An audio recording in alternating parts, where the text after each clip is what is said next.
That's Jason Gray, and Christmas is coming on your home for today's Christian music and Power 88. From what I hear, it's coming December 25th this year. I think that's right. I think that's true of most years as well.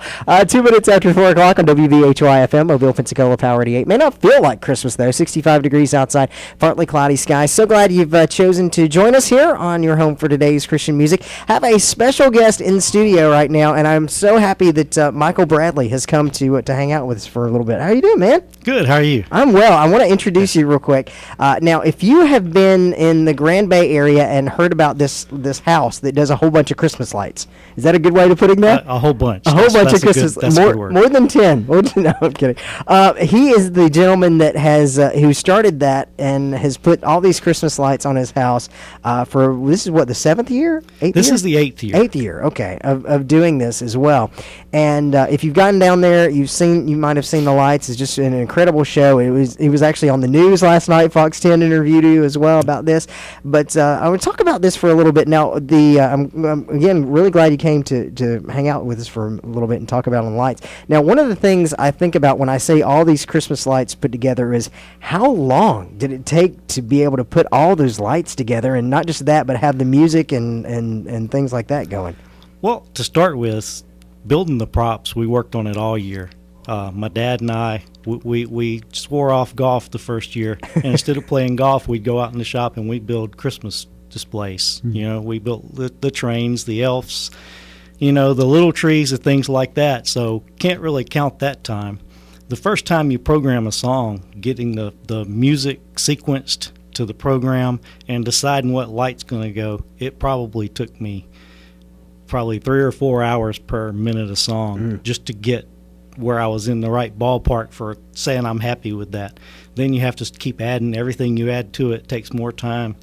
I kind of want them to dance. I don't want them to just flash. It's not just like a little video, come and just watch it. I mean, you actually want to almost make an art out of it. That's right. It should be choreographed. You should be able to see, it's like a visual representation of the song is what I'm aiming for. Now, your background is kind of computer stuff, right? Yeah, I have a degree in computer information systems, and at work I do automation, so it kind of came natural. My dad's an electrician, retired, so between the two of us, it made a nice hobby for us to work together. So basically it became kind of a family tradition for you guys just to kind of come together through the year, and then all of a sudden after the first year and people started coming, right? I mean, how was that first year? Well, after we worked really hard, I take a week of vacation too, on top of the extra work of putting everything together. And we'll work the whole week, all 9 days, and get everything up. And that first year, we're like at the end of this road, and nobody knows about it. We would just sit in the backyard on the swing and go, "Hey, I think there's a car out there. Hey, cool, somebody's watching." And slowly, I guess word of mouth built up. More and more people started coming, and then one of the TV5 came and interviewed us. And the rest of that season, the first year, we had 26,000 lights. Dancing to music, and there were cars would be lined up, halfway up the street on some nights. Some nights you'd go out and there'd be enough room for everybody to park in front, and you're watching, then you look and there's just cars everywhere. And, it's kind of cool. You're like, this is my baby. I created this. But so you've gone from 26,000 lights, which by the way is a lot, I would guess, in trying to having to hook all that stuff up, to about how much this year? Well, we ended up, actually last year, we probably had over 100,000 lights up between the backyard and the front yard display. Has NASA contacted you about this, by the way? Okay, no. Just wondering. I did try, Google Earth, if it was real time. Yes. I'd like to see if you could see it from the satellites. That would have been amazing. But this year, we probably have around 75,000, 80,000 lights up.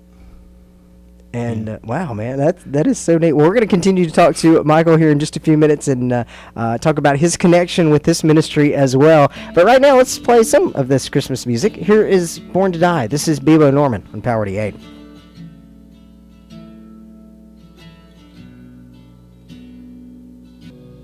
Today's Christian music is Power 88. That is Bebo Norman and Born to Die. Hopefully you're having a wonderful afternoon here on this Thursday. So glad you've joined us about 10 minutes after 4 o'clock. We're talking with Michael Bradley, who and we appreciate him coming in. Again, he is the gentleman who has put together the Christmas light show. You just almost went Griswold with it, honestly, sometimes, right? Have you ever been accused of that? Yeah, well, yeah, that's what everybody wants to know, if I'm Clark Griswold. I'm like, he didn't have near as many lights as I do. I don't think he did, actually. But he, of course, has the Christmas lights and the music set to it as well. And you can gotta go to see the shows. It's free, right? It's free. Just come on by. Yeah, come on by between 5:30 and 10:30, any night, every night, all the way through New Year's. You just sit in your car out front and you tune to 88.3 while you're there, and the music will play and you can watch the lights. And absolutely. Now, this is you've been doing this. This is the 8th year, but this is the final year that you are doing this. Yes, it is. It's kind of a sad thing, but Mom and Dad, they're getting on up in years, and Mom's had some health issues. That's why we only have 75,000 lights this year. She had triple bypass heart surgery the day after Thanksgiving, and actually while we were putting up the lights, she started having chest pains. So instead of finishing putting all the lights up, we were taking her to the hospital. And that's one of the issues. They're going to move, and they're going to move over to my sister's house. So they'll be closer to family. So for health issues and things, we can help take care of them. They're still not feeble old people, but they're old enough.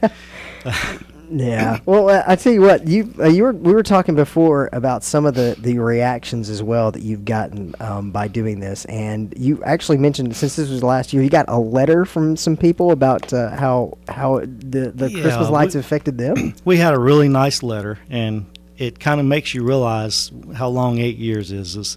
The lady said that she came our first year, a friend told her about it, and she brought her children that were, I think, 3 and 5.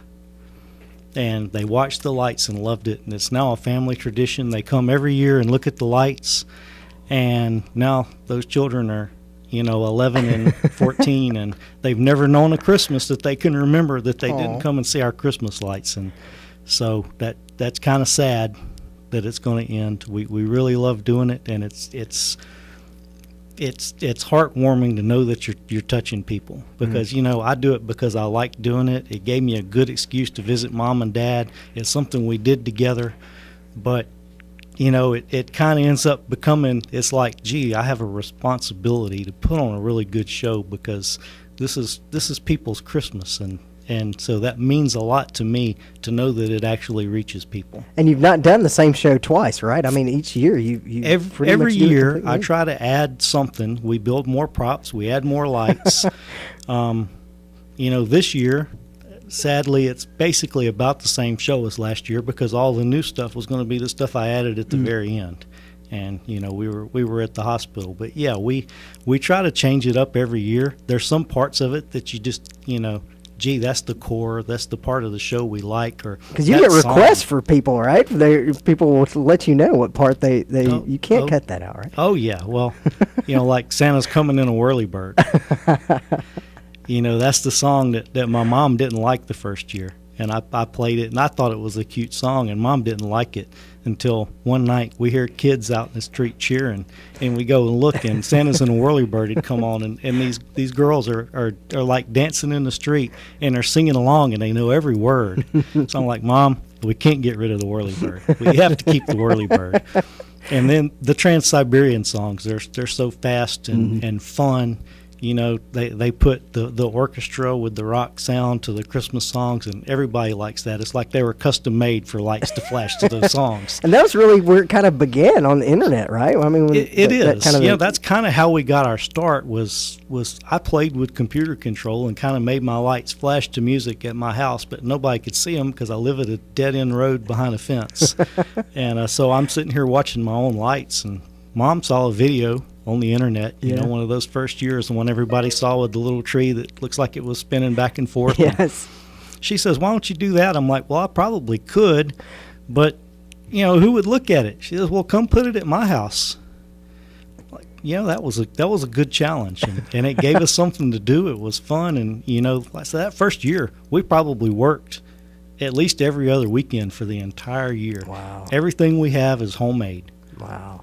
We build all the props ourselves, and they don't look very good in the daytime, but at night with the lights on, it's like, yeah, I like that. That works. That works. Absolutely. Now, you got a website as well, right? Tell people where they can go to find out more details. www.christmasalabama.com. You got a kind of a blog kind of deal there. Yeah, it's kind of set it up like that. You can look, and there's directions, gives you a little map. I probably need to update that because people don't want directions anymore. They want GPS coordinates.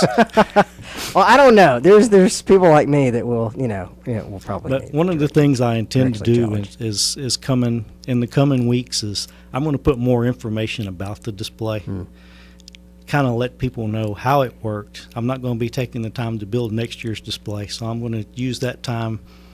I'm going to explain it and have pictures of the things that happened. Yeah. And you never know. Next year's a long way away. I might find another place. Somebody else wants Christmas lights to flash. Something may happen. If it does, I'll put it on the website there. Well, we'll put it on our Facebook page if you want to go there and check that as well. Facebook.com/power88FM. And one of the things that I know, and you mentioned also in that interview, but also through the years you've done, and we really appreciate as well, when people have asked you about like donations, because obviously, it takes power to run 100,000 lights. It takes a pretty good bit of power as well. But instead of donations, you've actually asked people to actually give to this ministry, to Power 88, and I wanted to say thank you very much for that, because we have no idea how many people have done that, but still, that is you've used your gift that in order to kind of really help us out as well, and we appreciate that. Oh, you're welcome. I appreciate that. I appreciate you playing the music that I like to listen to during the year, and want to support that. But people would offer us donations, and that's not why I'm doing this. This is my hobby. The power bill's more, and the lights are expensive, and to tell you the truth, the cost of the power bill and the cost of the lights is nothing compared to the power cables that runs it all. That's where most of the cost is. But that's what we do for fun. So I just don't feel right taking donations, and so people kept trying to offer us money. I'm like, you know what? I started telling them, why don't you go to goforth.org, and you can donate to support Christian radio in the area. And you guys did some spots for us, and we actually play it during the show. If you're there listening to the lights, you'll hear tuned to Power 88, because this is where I go for my entertainment, and I just wanted to support that. Well, we very much appreciate that over the years, and I obviously hate this is the last year of it, that part of it, but man, it's so cool that you've allowed God to use you in just a hobby, and the letters and the people that have come up to you and said, how much of a difference it's made, and also by doing that, helping us out as well. We really appreciate, man. Oh, you're welcome, and I enjoy it. And that's the whole Christmas spirit to me. Is part of the celebration is that spirit of caring for each other. And to me, that's what it's all about. Well, let's get in the show is the you said Trans-Siberian Orchestra. I know is yes. A few of those. Okay, is Wizards in Winter one of those songs? I did Wizards in Winter for 2 years. Okay, but I did not do it this year. What is Christmas in Sarajevo? Christmas Eve Sarajevo is in there. Okay, well then that's what we're going to play right now. So just visualize a house with a bunch of lights on it, or if you actually want to go, you can go to the website. We'll have the link on our Facebook page at facebook.com/power88FM, and check out the show as well down in the Grand Bay area, and just enjoy it while we've got it. Thank you, Michael, so much for coming in and talking to us about this, and also for helping with this ministry as well.